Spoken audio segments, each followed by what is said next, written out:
friend in Canada took this beautiful video of Aurora. I haven't seen that yet. Have you? Now we can understand why auroras form near the poles of the Earth.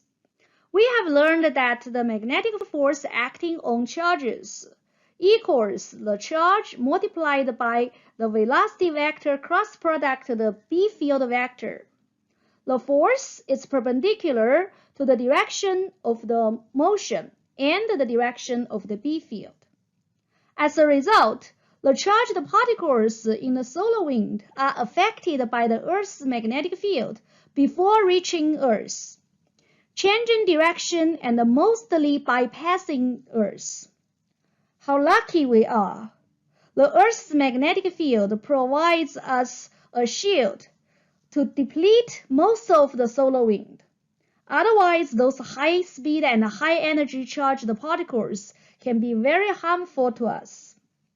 Still, when some of those charged particles move along the direction of the B field, they will not receive a magnetic force because their V cross product B is 0. So, they can continue to move in the direction of the Earth's magnetic field. Hence, some of them may reach the Earth's poles along the Earth's magnetic field lines. When the charged high-energy particles from the solar wind collide with atoms of oxygen and nitrogen from the Earth's atmosphere near the poles, the energy released during those collisions causes a colorful glowing halo around the poles, an aurora. Also, please notice that the Earth's magnetic field is asymmetrical due to the solar wind.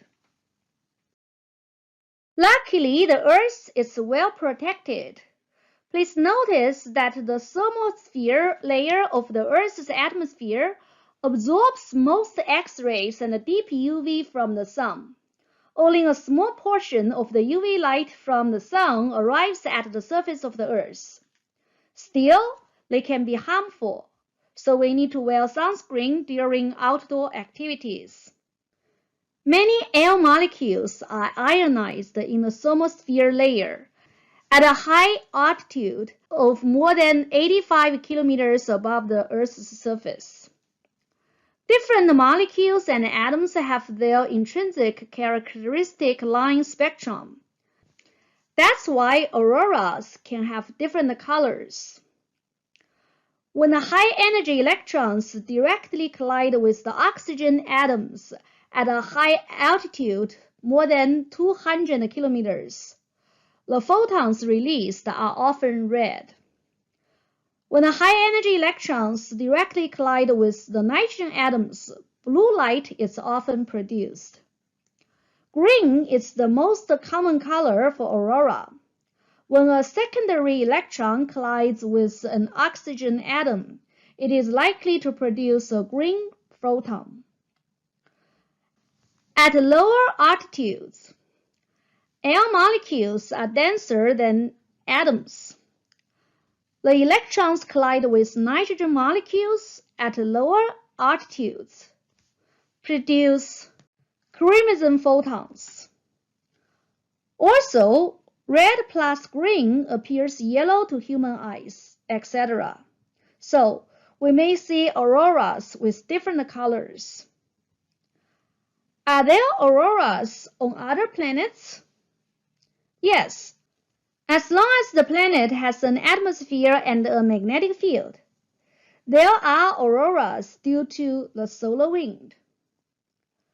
The Hubble Space Telescope took this ultraviolet image of Saturn, showing vivid auroras over both of the Saturn's poles. It is also caused by the energetic solar wind that sweeps over the planet. However, unlike on Earth, Saturn's auroras can be seen only in ultraviolet light, and therefore are visible only by using instruments sensitive to ultraviolet radiation. This is another image captured by the Hubble telescope showing the UV aurora near a pole of Jupiter. At every moment, the Earth not only receives heat and light from the Sun, but also the energetic solar wind from the Sun. We can summarize some of the effects of the solar wind. The direction of the comet's tail follows the direction of the high-energy solar wind.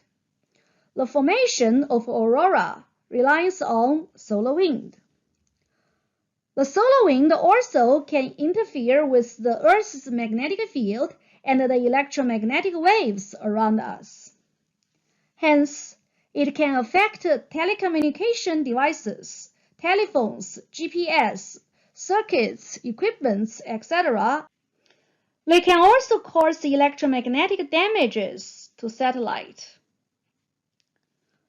The Halloween solar storm in 2003 affected more than one-third of the satellites of NASA. If the magnetic field of the Earth reduces, the problem is going to become more severe.